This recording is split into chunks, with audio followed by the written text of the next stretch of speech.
Hi, welcome to the Pony Jorgensen workshop. Today, we're going to show you the features and applications of the half-inch pipe clamp fixture.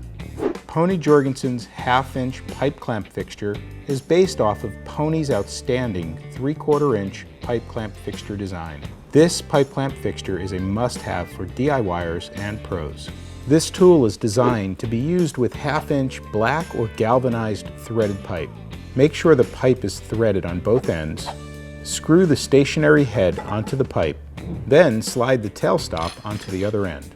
Included is a coil spring stop to keep the tailstop from sliding off during use. This tool is made with a durable cast iron body and features a multiple disc clutch to ensure a firm grip.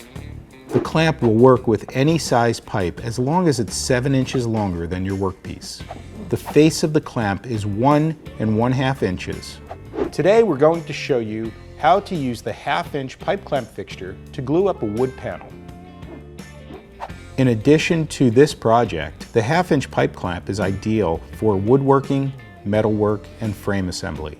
Thank you for stopping by the Pony Jorgensen workshop.